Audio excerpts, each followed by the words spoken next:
ประเตียนโปสำหรับเราประวิเหตุดำเนินล้อในปรังสังครูในยังมันประกาศดำเนินล้อปรังสัปดาห์มุนในไงตีมาภัยให้ไงตีมาภัยใบนู้คือยังเอาคนปรังเหมือนเต้นในปรังมาประเตียนโปสำหรับในขนมกาได้ปรังชลายต้องในการได้ยังประกาศดำเนินล้อระบบเปรสกรีคือบันล้อหรือลุ้นกรุ๊ปกาต่างอ้อสมัยเจียสไรจำเป็น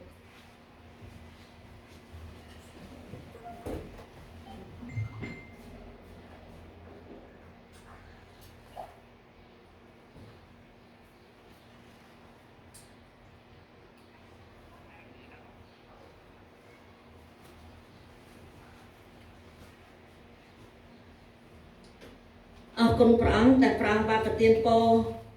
เอามนุษย์บานปลายจัดตัวชื่อเปรสกรีให้บานดำนาในสักซานแต่งกรุ๊ปต่างอ้อแต่พระองค์บาปเตียนโปเอาคนเปรสกรีให้ก็เอาคนสำหรับดาวยังต่างอ้อเนี่ยได้รวมคดีในโครงการได้ยังประกาศดำเนินอระบบเปรสกรีเอาคนพระองค์ให้สำหรับในไงตีปีไงตีใบยังก็มีการประกาศดำเนินละอว่าในไงตีใบไงตีบุญในขนมไทยบันตีเงินใจในสระบองสีนวลเอาคนฟังนะแต่ปรางบานเรียบจำตัวตัดดาวตีนาก็ได้ดำเนินละอระบบปรางแต่ครุตีกันหลายต่างอ้อมันทัชง่ายมันทัชจัดเต้ปีโปรเปรสหลังดำมันลุกครุต่างอ้อให้ปรางจังไอแกบันลื้อปีดำเนินละอระบบปรางครุตีกันหลายต่างอ้อเอาคนปรางนั่งจังให้สมัยยังต่างอ้อเนี่ยบันอธิษฐานสำหรับในโครงการได้ในขนมดำเนินละนี้ไอ้ปองบานเตียนโปสำหรับยังเอาไปบานปลายจัดตัวจือพร้อมให้สำหรับดำนาสักสั้นสำหรับทับิกาโครงการต่างอ้อสมเปรสกรีบานเตียนโปมาได้ยังต่างอ้อเนี่ยเอาคนพร้อมสมัยจีสไรกัน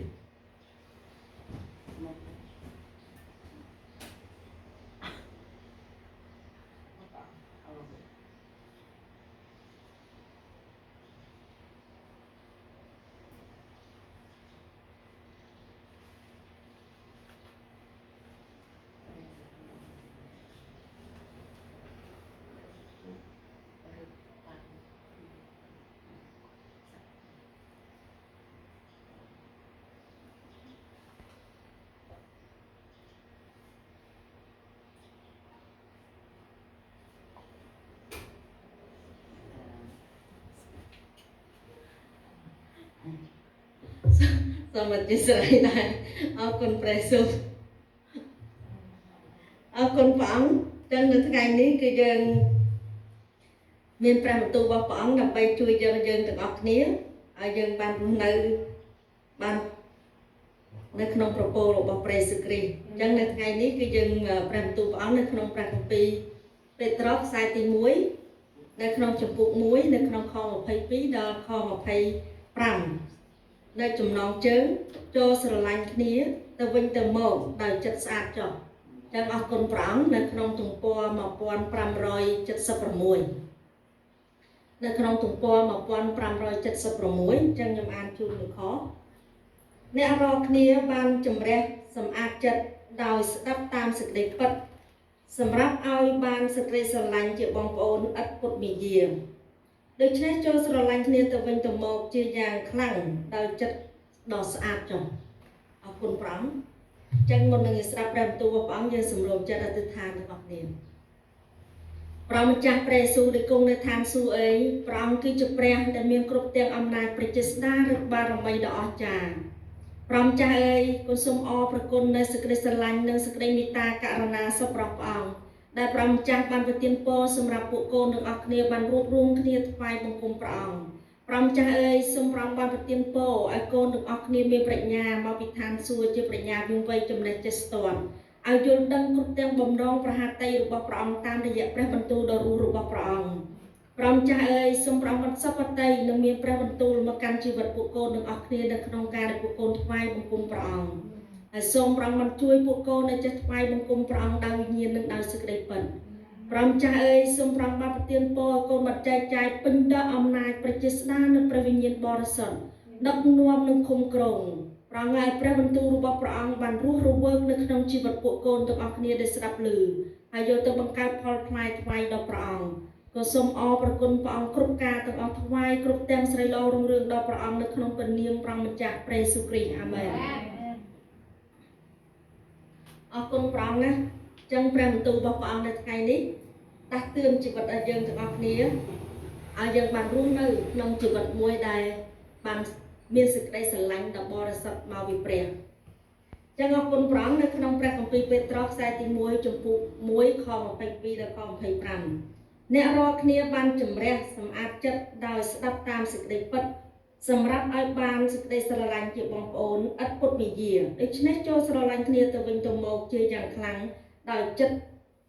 ដ៏ស្អាតចុះអញ្ចឹងយើងឃើញនៅក្នុងខគម្ពីរនេះគឺឲ្យអ្នករាល់គ្នាគឺយើងទាំងអស់គ្នានឹងហើយដែលឮព្រះបន្ទូលរបស់ព្រះអញ្ចឹងព្រះបន្ទូលរបស់ព្រះអង្គសព្វតីនឹងមានព្រះបន្ទូលមកកាន់ជីវិតយើងទាំងអស់គ្នាដែលជាកូនរបស់ព្រះអង្គដែលព្រះអង្គបានរាប់យើងទាំងអស់គ្នាជាពួកបរិសុទ្ធរបស់ព្រះអង្គអញ្ចឹងហើយព្រះអង្គបានឲ្យយើងទាំងអស់គ្នាបានជំរះចិត្តយើងណាសម្អាតជំរះសម្អាតចិត្តដោយសារអីគឺនៅក្នុងខគម្ពីរនេះគឺបានបញ្ជាក់យើងឲ្យយើងបានដឹងថាឲ្យយើងជំរះដោយស្ដាប់តាមសេចក្តីពិតណាអញ្ចឹងយើងដឹងហើយថាសេចក្តីពិតនោះគឺជាព្រះបន្ទូលរបស់ព្រះសេចក្តីពិតគឺជាតួអង្គរបស់ព្រះសេចក្តីពិតគឺជាព្រះបន្ទូលដ៏រស់ចឹងហើយព្រះអង្គសព្វតីនឹងឲ្យយើងទាំងអស់គ្នាបានជំរះចិត្តយើងដោយព្រះបន្ទូលរបស់ព្រះពីព្រោះមនុស្សយើងម្នាក់យើងដឹងហើយថាមនុស្សនៅលើផែនដីនេះទាំងអស់គ្មានមួយណាដែលថាគ្មានបាបទេគឺមនុស្សគ្រប់គ្នាមានបាបខ្វះមិនដល់សេរីល្អនៃព្រះហើយដូច្នេះហើយបានជាការដែលមានបាបនេះហើយដែលធ្វើឲ្យជីវិតយើងរស់នៅដែលមានគ្រប់ទាំងការអាក្រក់នៅក្នុងចិត្តគំនិតវិញ្ញាណរបស់យើងហើយដូច្នេះព្រះអង្គសព្វតីនឹងឲ្យយើងបានជំរះដោយព្រះបន្ទូលរបស់ព្រះអង្គដោយសេចក្តីពិត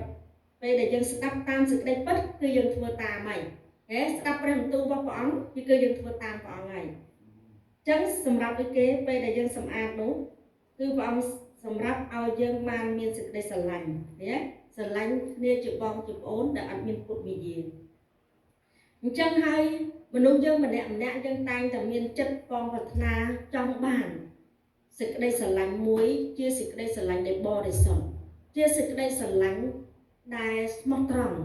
ជាសេចក្តីស្រឡាញ់ដែលគ្មានពុតវិយាទេណាមនុស្សយើងម្នាក់យើងតែងតែបងចង់បានមនុស្សរស់ក្នុងឋានៈណាក៏ដោយមិនថាអ្នកមានអ្នកក្រអ្នកទូចអ្នកធំអ្នកចេះអ្នកប្រាជ្ញអ្នកល្ងងណាទេ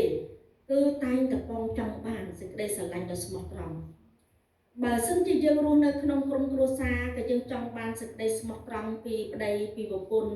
យើងចង់បានសេចក្តីស្មោះត្រង់ពីម្ដាយពីកូនពីបងពីប្អូនពីញាតិសន្តានយើងដែលស្មោះត្រង់ដែរណាសូម្បីតែយើងធ្វើការនៅកន្លែងណាមួយក៏យើងចង់បានអ្នករាប់អានយើងអ្នករស់ស៊ីជាមួយយើង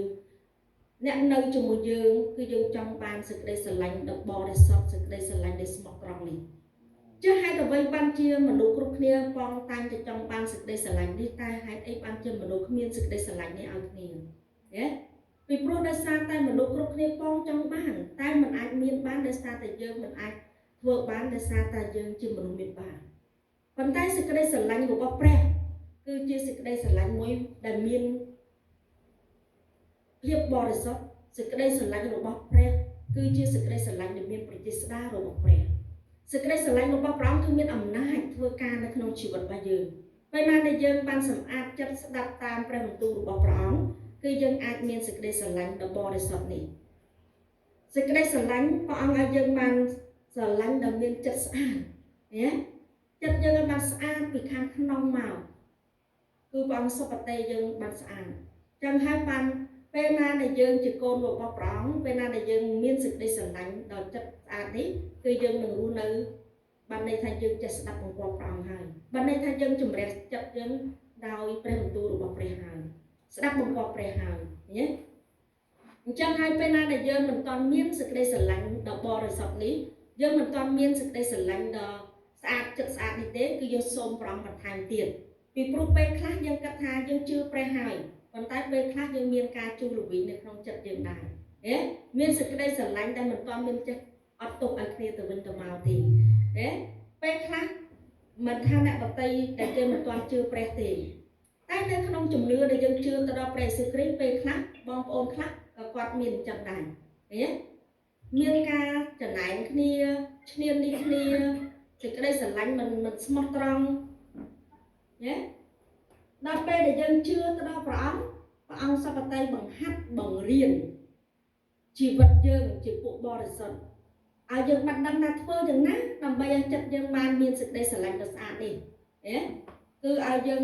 មានសេចក្តីស្រឡាញ់ដ៏ស្អាតនេះគឺយើងអាចធ្វើខ្លួនឯងបានទេត្រូវទទួលស្គាល់នឹងការពិតពីព្រោះចិត្តមនុស្សយើងម្នាក់យើងតែងតែធ្វើអីបើយើងអត់មានអំណាចរបស់ព្រះមកជួយយើងទេគឺយើងមិនអាចធ្វើអ្វីបានដូចអ្វីដែលយើងគិតទេ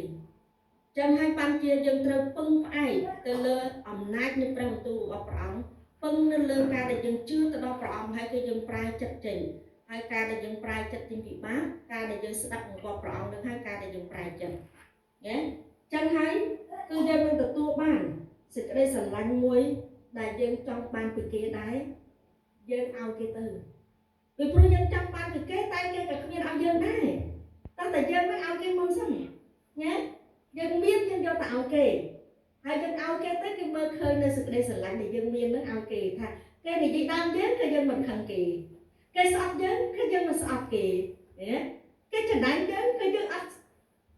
ចំណែនគេវិញយើងអត់មានចិត្តអីដែរទៅធ្វើអ្វីមួយដែរឲ្យយើងបាត់សេចក្តីសុខសាន្តទេពេលណាដែលយើងមានសេចក្តីស្រឡាញ់ដ៏ស្អាតរបស់ព្រះអង្គសេចក្តីស្រឡាញ់ដ៏បរិសុទ្ធរបស់ព្រះអង្គគឺជីវិតយើងរស់នៅពោពេញដោយសេចក្តីសុខសាន្តនៅក្នុងចិត្តយើងពីព្រោះយើងអត់មានស្អប់អ្នកណាម្នាក់ផងយើងមិនបានសុខសាន្តហើយនេះបានជាមនុស្សរស់នៅខ្វះសេចក្តីសុខសាន្តពីព្រោះដោយសារតែរស់នៅខ្វះសេចក្តីសុខសាន្តដោយសារតែរស់នៅអត់មានព្រះនៅក្នុងជីវិតរបស់ខ្លួនដល់អត់មានព្រះនៅក្នុងជីវិតរបស់ខ្លួនខ្វះសេចក្តីសុខសាន្តហើយចឹងហើយបានជាអត់មានព្រះនៅក្នុងខ្លួនគឺរស់នៅក្នុងបាបស្អប់គេខឹងគេចំណែនគេនិយាយដើមគេចាក់រុកឆ្កឹះឆ្កៀជួវិញនៅក្នុងជីវិតហើយធ្វើមិនបានសេចក្តីសុខសាន្តកើតអត់ទេអញ្ចឹងដល់ពេលដែលជីវិតអស់អ្នកណាដែលស្ដាប់បង្គាប់ព្រះសម្អាតចិត្តដោយព្រះបន្ទូលរបស់ព្រះអង្គយ៉ាងម៉េចគឺអ្នកនឹងហើយដែលទទួលបានទទួលបាននូវសេចក្តីស្រឡាញ់ដ៏ស្អាតស្រឡាញ់អ្នកណាស្មោះត្រង់មកស្រឡាញ់គ្រួសារស្មោះត្រង់ជាមួយគ្រួសារស្រឡាញ់ពួកចំណុំស្មោះត្រង់ជាមួយពួកចំណុំស្រឡាញ់អ្នកណាគឺស្មោះត្រង់ហើយការដែលស្មោះត្រង់នេះគឺព្រះអង្គសពតិណាស់ដោយសារពីព្រោះលក្ខណៈសម្បត្តិរបស់ព្រះគ្រីស្ទអញ្ចឹងព្រះអង្គសពតិឲ្យយើងមានសេចក្តីស្រឡាញ់ដ៏ស្អាតនេះអញ្ចឹងបើយើងចង់បានសេចក្តីស្រឡាញ់ដែលមានជីវិតរស់នៅក្នុងជីវិតដែលសុខសាន្តជីវិតដែលបរិសុទ្ធស្មោះត្រង់គឺយើងសង្វាតចង់បានហើយចង់បានធ្វើយ៉ាងណាគឺត្រូវតែសម្អាតពីក្នុងមកសម្អាតពីក្នុងមកអញ្ចឹងហើយបានជានៅក្នុងខ23នេះថាបិទព្រះបានបង្កើតអ្នករាល់គ្នាជាថ្មីមិនមែនពីពូជដែលតែងតែពុករលួយនោះទេ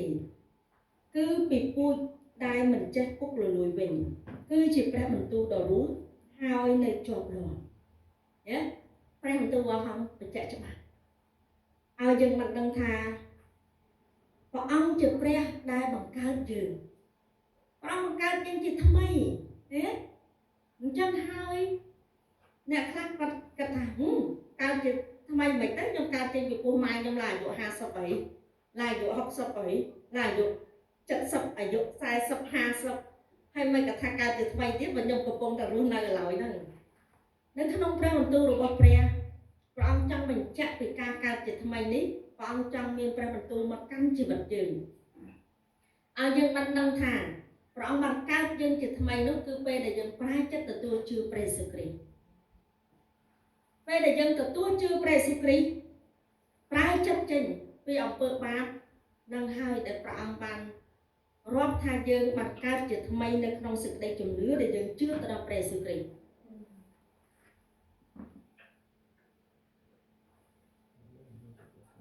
អញ្ចឹងហើយ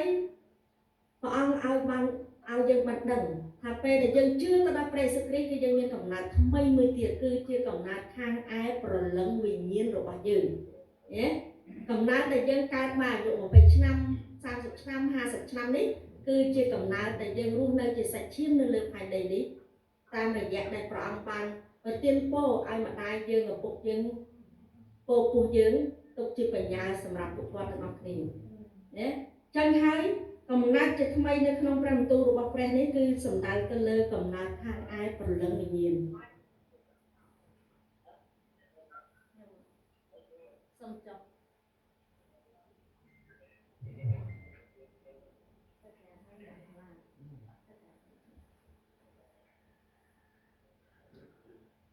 អញ្ចឹងហើយ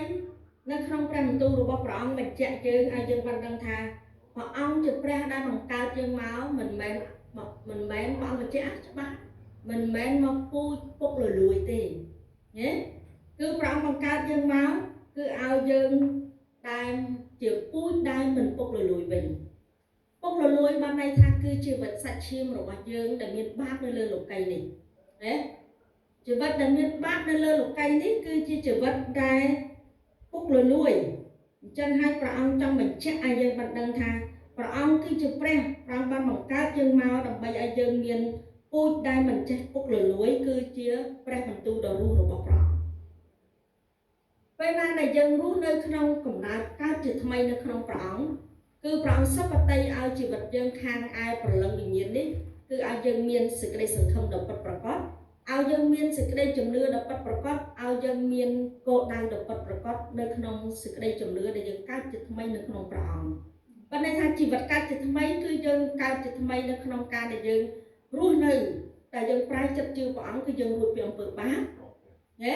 ដែលយើងរួចពីអំពើបាបយើងមានជីវិតអស់ការចំណេះយើងមានឋានសួគ៌ជាមរតករបស់យើងដែលជាឋានមួយដែលមិនពុកលលួយអញ្ចឹងជីវិតយើងព្រះអង្គបានកើតយើងជាថ្មីនេះព្រះអង្គសុបតីរើសយើងពីជីវិតដែលនៅលើលោកីយ៍នេះជាជីវិតដែលពុកលលួយតែរូបកាយយើងរាល់ថ្ងៃនេះឃើញទេពុកលលួយទៅមួយថ្ងៃទៅមួយថ្ងៃណាកាន់តែចាស់ទៅកាន់តែពុកលលួយទៅរូបកាយកាន់តែមានការទ្រុឌទ្រោមទៅគ្រប់សពយ៉ាងហ្មងប៉ុន្តែខាងជីវិតខាងព្រលឹងវិញ្ញាណរបស់យើងអត់ទេគឺយើងចម្រើនឡើងជារៀងរាល់ថ្ងៃខាងឯជំនឿរបស់យើងពេលដែលយើងចេះស្ដាប់បង្គាប់ព្រះអញ្ចឹងហើយព្រះអង្គសុបតីនឹងឲ្យយើងបានដឹងថាព្រះអង្គបង្កើតយើងមកមិនឲ្យយើងជីវិតដែលពុកលលួយនោះគឺឲ្យមានអីគឺដោយសារតែព្រះបន្ទូលដ៏រស់របស់ព្រះណាព្រះបន្ទូលរបស់ព្រះគឺមានអំណាចហើយជាប់លាប់ជាប់តាំងពីអកាលចនិចរហូតដល់អកាលចនិចណាអ្វីគឺតែងតែមានការផុតលលកទៅប៉ុន្តែព្រះបន្ទូលរបស់ព្រះគឺគង់តាំងពីអកាលចនិចរហូតដល់អកាលចនិចជារៀងរហូតមិនមានការបាត់បង់ទេណាអញ្ចឹងហើយព្រះអង្គជាព្រះអង្គសុបតីនឹងឲ្យយើងបានដឹងថាមានទឹកព្រះបន្ទូលរបស់ព្រះមួយគត់ដែលអាចជួយយើងបានណាអញ្ចឹងហើយបានជាជីវិតពួកបរិសុទ្ធគឺយើងពិសេសមែនទែនដោយសារតែយើងមានព្រះបន្ទូលរបស់ព្រះអង្គជាគោលហើយជាខ្នាតនៃសេចក្តីជំនឿរបស់យើងគ្រប់គ្នាហើយជាខ្នាតជាគោលនេះហើយដែលជួយយើងឲ្យបានស្គាល់អ្វីដែលជាសេចក្តីពិតស្គាល់អ្វីដែលជាមិនជីវិតដែលមិនពុកលលួយឃើញទេជីវិតយើងនៅលើផែនដីនេះយើងពុកលលួយទៅទាំងទ្រព្យសម្បត្តិរបស់យើងទាំងអ្វីដែលយើងមាននៅលើផែនដីនេះចឹងបានជាព្រះអង្គចង់ឲ្យយើងបានយល់បន្ថែមទៀតថាអ្វីទៅមិនពុកលលួយអ្វីទៅដែលពុកលលួយព្រះអង្គបញ្ជាក់យើងនៅក្នុងខ24ដែលយើងបានដឹងថាពីព្រោះគ្រប់ទាំងមនុស្សប្រៀបដូចជាស្មៅហើយសេរីល្អទាំងប៉ុន្មានរបស់មនុស្សក៏ដូចជាការស្មៅរីឯធម្មតាស្មៅនោះតែងតែក្រៀមស្វិនហើយផ្កាក៏រោយទៅចឹងព្រះអង្គចង់បញ្ជាក់ឲ្យយើងដឹងឃើញទេព្រះអង្គចង់ឲ្យយើងបានដឹងថាមនុស្សយើងដែលរស់នៅលើផែនដីនេះព្រះអង្គយកស្មៅមកប្រៀបធៀបនៅជីវិតរបស់មនុស្សអញ្ចឹងយើងពិចារណាមើលស្មៅបន្តិចមើលថាស្មៅនឹងជាបែបយ៉ាងម៉េចដែរស្មៅមនុស្សដើរជន់យើងដើរទៅយើងជន់ព្រោះស្មៅដោះចេញពីដីទៅដើរជន់ត្រូវគ្រាន់តែចម្រាំងវាមកបន្តិចត្រូវស្វិតក្រៀមទៅបានរយទៅបានចឹងព្រះអង្គប្រៀបជីវិតរបស់មនុស្សយើងព្រះអង្គឲ្យយើងមើលទៅស្មៅកុំឲ្យយើងអួតពីអ្វីដែលថាយើងលយ nhé ai dân mơ smile mới thì vật dân đôi smile chứ cái đai cho đừng chứ nè cream vật từ ai đăng tha chỉ vật mà luôn nơi lơ phanh đây đi miên ở vậy muối thì tì uột tì nhé đây là mà nó cái cắt tháo cái miên trọc sầm mặn cái miên chừng này cái miên group tên là vay vay từng cái cắt tha cái cha na tai bảo ông trong này cái đăng tha đây là rồi bằng mà nó nhé priệp đâu chỉ ca smile dân nhé ông priệp thiệp ở dân mặt đằng hai ông ai đăng tiếp thà thoa mà đá smile tay để cream vật từ nhé ai ca rồi từ chẳng hai ai bằng đăng tha chỉ vật dương nên lược hai đây đi dương miên ở vậy về để dương score pre một tu được pre miên ở vậy mới để ai dương cuốn cài tên nhé vậy để dương miên nên lược cái đi bố run chẳng chỉ vật dương cứ ở miên ở vậy mới để thật thế thì vậy để thật thế cứ chỉ pre một tu được pre vậy thật thế cứ ca để dương phát pre từ tua chưa pre sukri ai dân đau từ tam pra mình tu được bọc bẹt nô hơi chia chữ vật thật thê rồi bạc dân nơi ai được vô than xuống chân hai ai ban dân đâm thay chữ vật dân nơi ngày nam mối được bắt vì lực hai đầy này hơi vậy đây dân miền nơi ngày nam mối được liệt ngay vì dân hơi chân thua mạch là vậy dân luôn nơi tao chuột nơi ở vậy để pre ao dân chỉ vật đại pra ban ca dân chỉ mày hơi mình ao dân phục lùi đấy từ miền đặc ca để dân sắp một cọp pre tì về nan để dân sắp một cọp pre về nan để dân sắm áp từ khang nông máu cứ prang sắp bát tì nơi khung sự để chủng đưa để dân chưa tự đọc pre trong ban chưa prang mình chạy dân ban đắng hai nơi khung kho một pi prang mà dân đăng tham mạch tiếp tai ai pre mình tu đây pre ông mình cha nốt nơi cho ở ca trên này bình cứ chỉ pre mình tu đi đại bàn sai một nẹo rọt thì hai thấy nhé ông ao dân chưa pre mình men ao dân chưa đại ở trong ấy thế đấy mình men ao dân chưa pre sukri hai chưa tam kia vừa tam kia on thế cứ pre mình tu được bọc pre cùng nơi tăng bị ở cao trên đỉnh lô đo cao trên đỉnh hai bàn ao dân từ ở kia nó lại bàn lư đấy hai mình trong lư thế chùm nước để dân chưa ta đo pre sukri cơ dân bị sạch mình trong để dân lư to như thế cứ dân miên pre mình tu ông căn nó không tay dữ nhé dân ai an và ông ao dân miền pre miền bò sập công nơi không dừng đấy đầm bầy chui dân mình thay bọc lư dân mình thay tiền ao dân bắt đầu và ông sắp tay đầu tiên là dân miền nẹt đặt nóm miền kêu nơi lợp hành đầy đấy đấy và ông đầu tiên là dân miền pre về hia miền bộ cha tôm nè và ông đầu tiên po đầm bầy ấy cứ đầm bầy pre nhau ao dân bàn score pi bầm nón và hạt tây được bọc mình bên bọn ai dân chưa bọn cái tay bọn làm miên bằng hai đấy không ai dân đồng thế không ai dân đồng thay dân chưa bọn ai thử thử cả chân hai bọn sợ lanh dữ bọn sắp bắt tay đừng ai dân mặt đồng thay pre mình tu được bọn bàn lư mà đo chỉ vật dân hàng nhé ai dân từ ọc kia bàn lư hai bàn đạp hai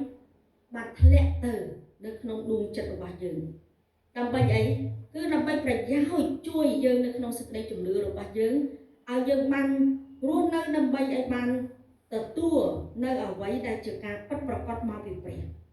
vì pro dân chưa ta pre sukri còn ao dân cắt an ra ô nhưng chưa pre sukri nhưng đang tập ban sukru từ nơi than su hai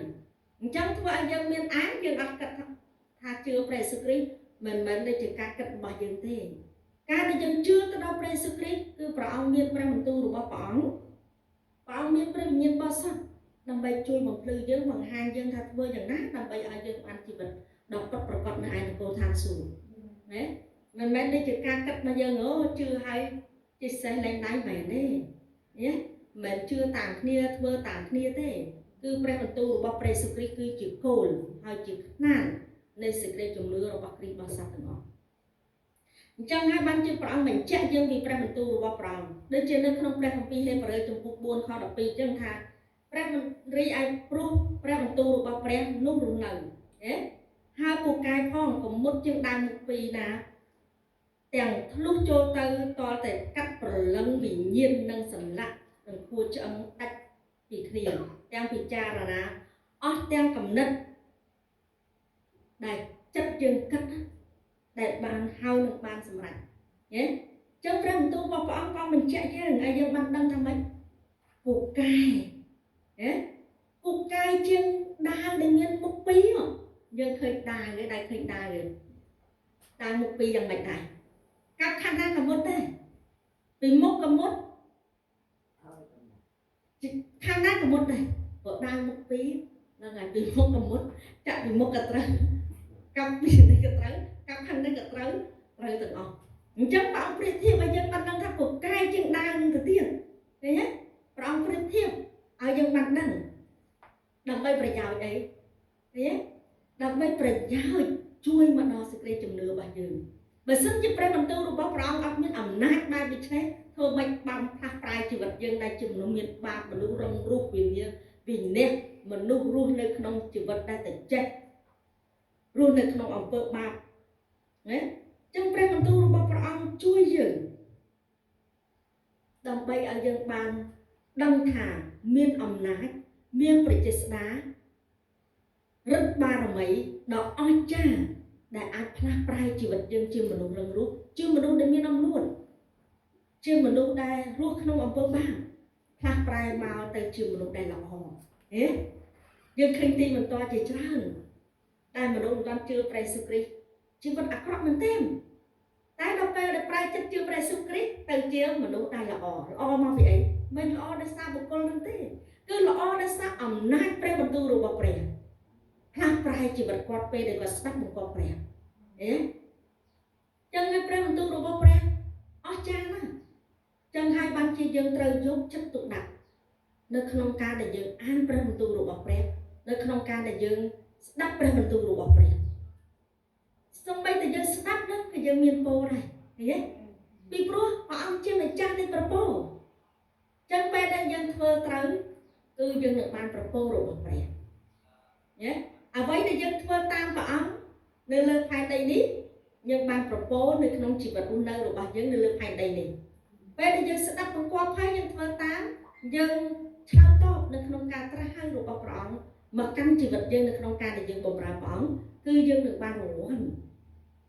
នៅនគរឋានសួគ៌ដែលព្រះអង្គបំរុងទុកឲ្យយើងចឹងពេលដែលយើងជឿទៅដល់ព្រះអង្គយើងគិតពិចារណាមើលយើងអត់ខាតទេចំណេញគ្រប់ការទាំងអស់ណាទាំងជីវិតឋានសួគ៌ពេលដែលយើងធ្វើការថ្វាយព្រះយេស៊ូវគ្រីស្ទព្រះអង្គឲ្យរង្វាន់យើងកត់ទុករង្វាន់ដើម្បីចែកឲ្យយើងពេលដែលព្រះអង្គយាងមកយើងធ្វើប៉ុណ្ណាព្រះអង្គឲ្យយើងប៉ុណ្ណាព្រះអង្គថាឲ្យតាមការដែលព្រះយើងធ្វើអានេះជារង្វាន់ដែលយើងធ្វើការថ្វាយព្រះយេស៊ូវគ្រីស្ទតែចំណែកដែលយើងស្ដាប់បង្គាប់ធ្វើតាមព្រះអង្គនៅលើផែនដីនេះនៅការដែលយើងសម្អាតចិត្តយើងស្ដាប់តាមព្រះអង្គនោះគឺយើងបានពរព្រះអង្គថាព្រះអង្គឲ្យសេចក្តីសុខសាន្តមកយើងព្រះអង្គប្រទានឲ្យយើងបានរស់នៅក្នុងជីវិតនៅអ្វីដែលយើងត្រូវការព្រះអង្គបំពេញយើងហើយប៉ិតនេះពេលដែលយើងធ្វើទៅគឺជាការប៉ិតព្រះអង្គនឹងប្រទានពរយើងមិនឲ្យយើងខ្វះខាតអ្វីទេពីព្រោះព្រះអង្គគឺជាព្រះគឺជាប្រភពនៃគ្រប់ទាំងអស់ព្រះអង្គមានព្រះបន្ទូលមកកាន់ជីវិតយើងគឺព្រះអង្គសន្យាឲ្យព្រះអង្គមិនផ្លាស់ប្រែទេព្រះអង្គមិនឲ្យយើងខ្វះខាតនៅអ្វីដែលយើងធ្វើតាមព្រះអង្គទេពេលដែលយើងខ្វះខាងឯវិញ្ញាណយើងសូមព្រះអង្គយើងខ្វះឯជីវិតយើងនៅលើផែនដីនេះយើងសូមព្រះអង្គព្រះអង្គឲ្យយើងពីព្រោះព្រះអង្គស្រឡាញ់យើងព្រះអង្គជាឪពុករបស់យើងចឹងហើយបានជាព្រះបន្ទូលរបស់ព្រះអង្គដាស់តឿនលំលឹកជីវិតយើងទាំងអស់គ្នាឲ្យបានដឹងថានៅថ្ងៃនេះសរុបសេចក្តីមកនៅក្នុងព្រះបន្ទូលរបស់ព្រះអង្គគឺព្រះអង្គចង់ឲ្យយើងបានសម្អាតចិត្តហើយឲ្យយើងបានមានសេចក្តីស្រឡាញ់ដែលមានចិត្តស្អាតដូចជាព្រះអង្គបរិសុទ្ធដែរហើយឲ្យដឹងថាយើងធ្វើយ៉ាងណាដើម្បីឲ្យយើងបានស្អាតនោះគឺព្រះបន្ទូលរបស់ព្រះបញ្ជាក់ឲ្យយើងបានដឹងហើយឲ្យយើងបានគិតពិចារណាសម្រាប់ជីវិតយើងនៅលើផែនដីនេះថាជីវិតយើងប្រៀបដូចជាស្វាយើងគ្មានអ្វីនឹងអួតទេគឺជាជីវិតដែលពុកលលួយទៅប្រៀបដូចជាស្បៅដែលគេដើរជន់តែគេជន់នឹងជើងជីវិតយើងអញ្ចឹងចឹងថាឲ្យបាន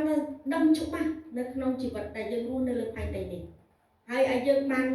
ខំសង្វាតឲ្យយើងបានជីវិតមួយទៀតគឺជីវិតខាងឯប្រលឹងវិញ្ញាណរបស់យើងជាជីវិតដែលមិនពុកលលួយយើងខំប្រឹងយើងខំធ្វើគឺមិនមែនជាការអត់ប្រយោជន៍ទេខាងឯវិញ្ញាណរបស់យើង ប៉ុន្តែជីវិតយើងនៅលើផែនដីនេះពេលណាដែលយើងប្រឹងខ្លាំងធ្វើឲ្យយើងអត់ន័យពេលណាជីវិតយើងប្រឹងនៅផែនដីនេះជីវិតអត់ន័យទេបងប្អូនឃើញទេមួយថ្ងៃទៅរហូតទៅអត់មានពេលវេលាអីដល់ពេលបាត់ជីវិតពីផែនដីទេទៅអត់បានទៅនៅឋានបរមសុខអត់បានទៅនៅឋានសួគ៌ទេណាខំតែជីវិតខាងផែនដីនេះ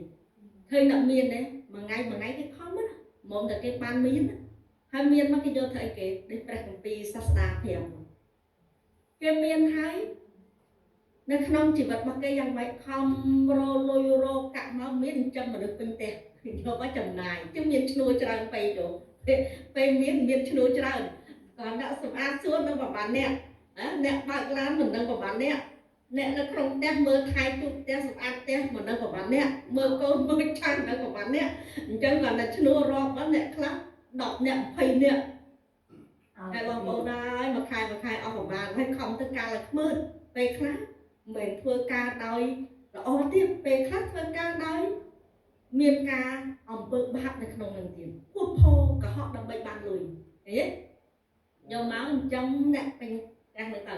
មានន័យទេហើយដល់ពេលចាស់ទៅយ៉ាងម៉េចចាស់ទៅស្ពាយជំងឺពីព្រោះប្រឹងទៅបានប្រាប់ហើយមានអ្នកណាមួយដែលមិនពុកលលួយទេទីបំផុតស្ពាយជំងឺលុយដែលខំប្រឹងទាំងប៉ុន្មានជួយកកាន់ពេលបាត់ជីវិតពីផែនដីនេះទៅអត់បានទៅនៅឋានសិក្សាទៀតគឺទៅឋានដែលមិនស្គាល់ព្រះយើងដឹងហើយថាព្រះបន្ទូលរបស់ព្រះយេស៊ូវគ្រីស្ទប្រាប់យើងយ៉ាងម៉េចមនុស្សដែលមានព្រះដែលបង្កើតខ្លួនមកនៅក្នុងជីវិតហើយទទួលស្គាល់ថាជាព្រះដែលបង្កើតខ្លួនហើយប្រែចិត្តចេញពីអំពើបាបអ្នកនោះនឹងបានទទួលសេចក្តីសង្គ្រោះទៅនៅឋានសួគ៌ហើយអ្នកណាដែលអត់ជឿព្រះយេស៊ូវគ្រីស្ទធ្លាក់ទៅឋានឃុំព្រលឹងមនុស្សស្លាប់រងចាំថ្ងៃជំរំជម្រះឃើញទេវេទនាតែជីវិតយើងជាពួកបរិសុទ្ធរាល់ថ្ងៃមើលអ្នកណាដូចយើងទៀតទេ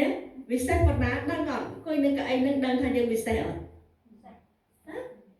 មានអ្នកណាវិសេសជាងយើងទៀតមួយថ្ងៃអត់មានទៅធ្វើអីទេដើរទៅព្រះយេស៊ូវគ្រីស្ទមានធំអស់ហើយអ្នកណាវិសេសតែយើងទៀតគិតមើលព្រះពេលដែលយើងជឿព្រះអង្គឲ្យយើងមានពេលវេលាដែលមានតម្លៃធ្វើការថ្វាយព្រះណាចំណាយទៅអត់មានអត្ថប្រយោជន៍ទេចំណាយ1ម៉ោងចំណាយ1ថ្ងៃគឺព្រះអង្គកត់ទុកនៅនគរឋានសួគ៌សម្រាប់យើងហើយបានរង្វាន់នោះដោយមិនពុកលលួយទេឃើញទេដល់ពេលដែលយើងនៅផែនដីខំមួយថ្ងៃទៅពុកលលួយទៅអត់មានសល់អីសោះចឹងហើយបានជាព្រះបន្ទូលព្រះអង្គឲ្យយើងបានដឹងដាស់តឿនយើងណាចង់បានជីវិតដែលមិនពុកលលួយពិតប្រាកដគឺត្រូវតែសម្អាតចិត្តហើយ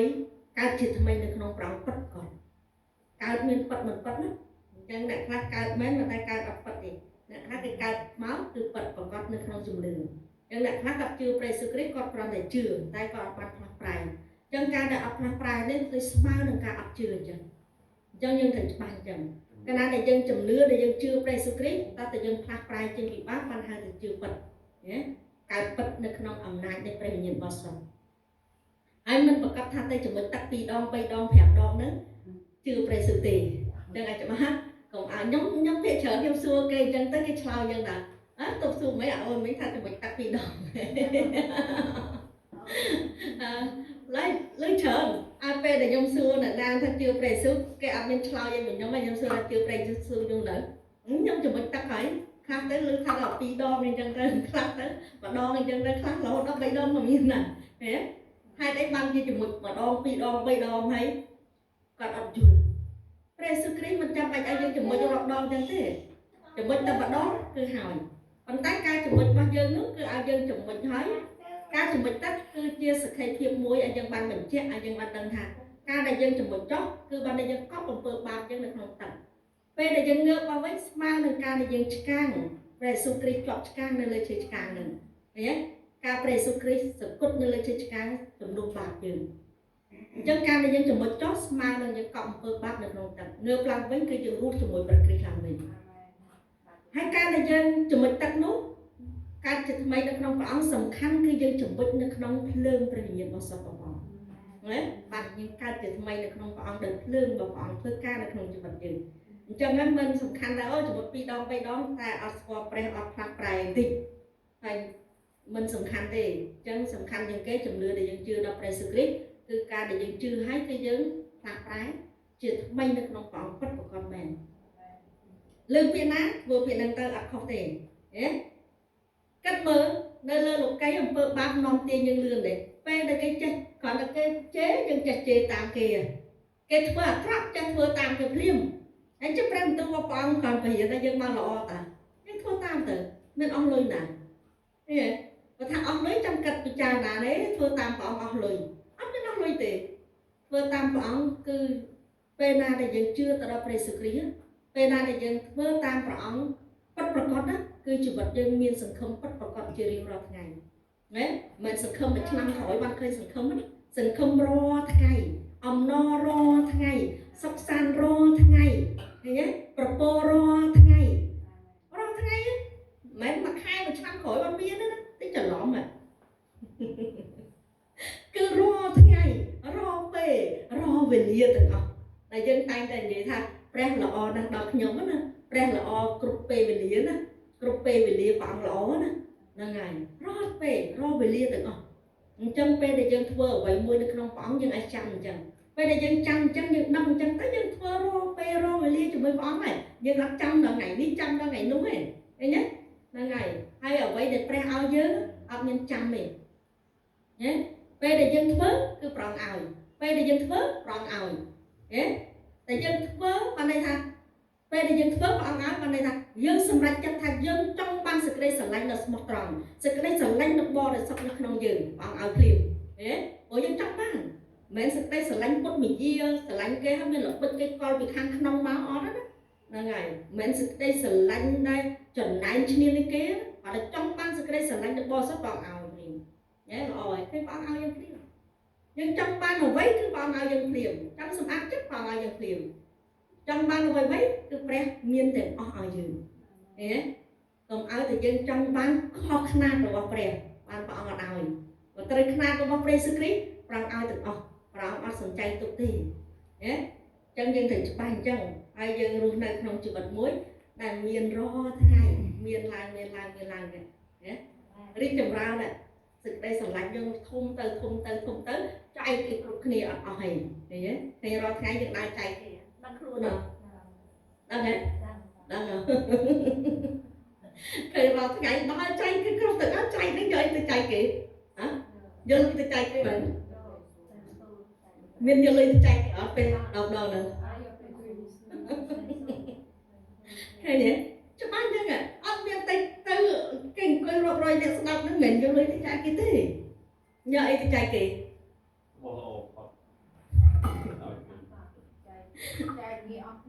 nó cái nhé nó người chạy cho nó thế do press nó bắt tự chạy cái kì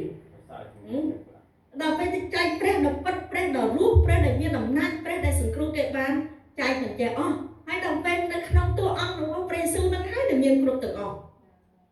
miên kêu tự ó ai chạy từ chạy ro cái cầm ran ro thế này chùm nứa căn được khăn lăng ro thế này miên chùm nứa na để khăn chiên nặng để sai được đừng lọ thì pe tên để dây prap cái vào đó ông vật tempo thay tiền chùm nứa nó căn tập đa dân tờ thì nhé tên gì là cái để lập luôn ai nhỉ cái thằng press lạnh cái anh cho bác thằng press lạnh dân này vậy kéo cái thằng rồi bị ba chân đang trong hai thằng chỉ vật dân rồi bị ba là những cái prap cái thằng chưa press tăng bằng sự đây sắp sang dân miên sự đây sắp sang này thì nhá phải để dân tên gì dây prap cái dân được đặt tiền luôn anh mình lập luôn anh mình thay luôn anh tiền chừng hay đây chạy đây ở tiền nhé nâng ngày viên hôm no rong về chấm trong bán vừa từ vừa ông bị đuông chật chung là năng vậy từ chung là năng vậy từ ông lấy tiền thì nhớ cho ngày cho bác mẹ ta chưa phải xử lý thành gì phép cái tầm mình lôi dòi cái mày đấy đó nâng ngày ông lấy tiền ta để dây cân ta để giấy ông cân tạo nâng ngày chân xong pre từ tiền cô là dưới chân xong lực tất chật ở dương từ ấp này bằng đâm thảm bởi dân trong ban là vậy bị press ấp bị bạc tiền press là dư chân press trong ban là vậy hai hàng ai bị nhiễm con mồm hô mà dư này chẳng prang chiaប្រភពនៃគ្រប់ទាំងអស់មិនថាអ្វីមួយគឺគ្រប់ទាំងអស់ពីព្រោះព្រះអង្គគឺជាប្រភពគ្រប់ទាំងធនធានទាំងអស់ចឹងហើយសង្វាតចង់បានពីព្រះអង្គទៅព្រះអង្គឲ្យឯងល្អ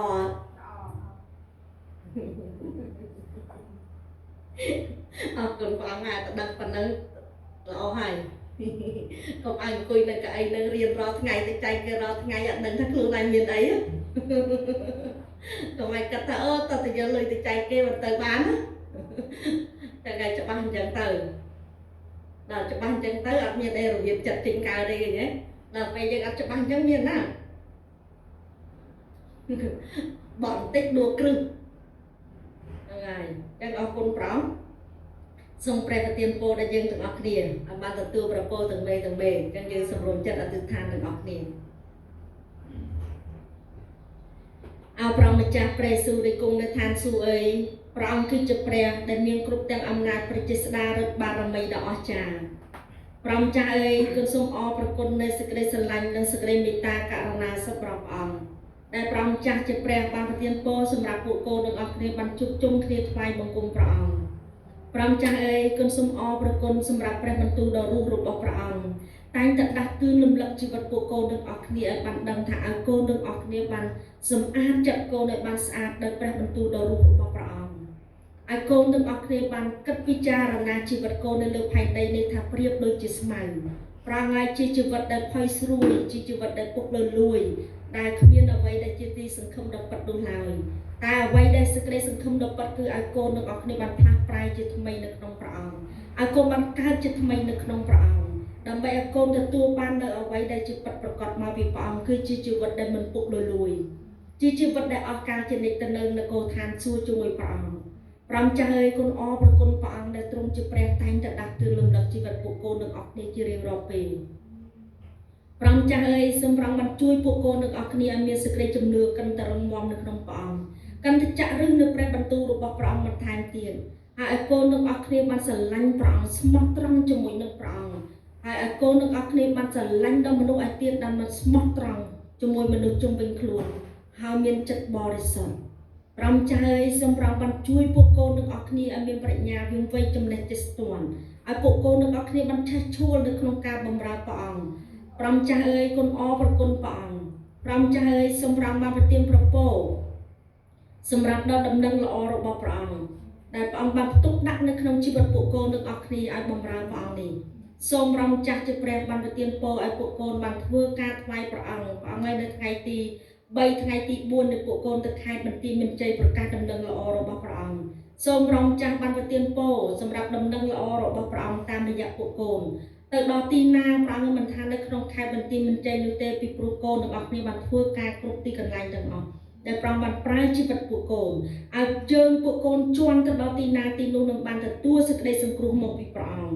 បង្កើតផលផ្លែថ្វាយដល់ព្រះអង្គមាត់ពួកកូនបានថ្លែងពីព្រះនាមព្រះយេស៊ូវគ្រីស្ទឲ្យទីនោះគ្រប់ទាំងមនុស្សដែលចូលរួមទាំងអស់ឲ្យគេបានផ្លាស់ប្រហែលទទួលជឿព្រះអង្គជាព្រះអង្គសង្គ្រោះនិងជាព្រះម្ចាស់សម្រាប់ជីវិតតខ្លួនគេព្រះអង្គឲ្យសូមព្រះម្ចាស់បានប្រទានពរសម្រាប់ពួកកូនប្រកាសដំណឹងល្អព្រះអង្គប្រកាសដោយអំណាចប្រជាស្ដាររបស់ព្រះអង្គមានអំណាចដែលដេញរយៈនឹងការប្រោះឲ្យជានៅទីនោះហើយសូមព្រះម្ចាស់ជាព្រះបានប្រទានពរទាំងថវិកាជាបរិបូរណ៍នៅក្នុងការធ្វើការថ្វាយព្រះអង្គហើយសូមព្រះម្ចាស់បានប្រទានពរទាំងកម្លាំងសុខភាពដល់កូនទាំងអស់គ្នាហើយសូមព្រះម្ចាស់ជាព្រះបានប្រទានពរសម្រាប់អត់ទោសបាបដល់ក្រុមគ្រួសារបងប្អូនញាតិមិត្តទាំងអស់ដែលមិនទាន់បានទទួលជឿព្រះអង្គនៅឡើយសូមព្រះម្ចាស់បានប្រទានពរអត់ទោសបាបសម្រាប់នៅក្នុងក្រុមគ្រួសារទាំងអស់គ្នាដែលពួកកូនរួមគ្នាថ្វាយបង្គំព្រះអង្គនៅក្នុងព្រះវិហារតាមគេឋានទាំងអស់គ្នាសូមព្រះអង្គបានជ្រើសរើសគេបានប្រែចិត្តទទួលជឿព្រះអង្គជាព្រះសង្គ្រោះនិងជាព្រះម្ចាស់សម្រាប់ជីវិតតខ្លួនគេទាំងអស់គ្នាផងព្រះម្ចាស់អើយសូមព្រះអង្គបានប្រទានពរសម្រាប់បងប្អូនដែលមានជំងឺនៅក្នុងព្រះវិហារតាមគេឋាននៅក្នុងមន្ទីរពេទ្យជំងឺដល់នំពុកព្រះម្ចាស់អើយជាជំងឺមហារីកជំងឺទឹកនោមផ្អែមជំងឺទឹកនោមប្រៃជំងឺឈឺនៅក្នុងខ្លួនទាំងអស់សូមព្រះម្ចាស់ជាព្រះបានសគត់នៅលើជាឆ្កាងសូមព្រះអង្គបានផ្ដាច់គ្រប់ទាំងចំណងបណ្ដាសានឹងចេញពីកូនព្រះអង្គទាំងអស់គ្នាហើយសូមព្រះម្ចាស់ជាព្រះបានប្រទានពរសម្រាប់ឲ្យដំណឹងសម្រាប់ជំងឺរោគគានោះឲ្យគេបានជាហើយគេបានរស់នៅថ្វាយសិទ្ធិល្អរឿងដល់ព្រះអង្គ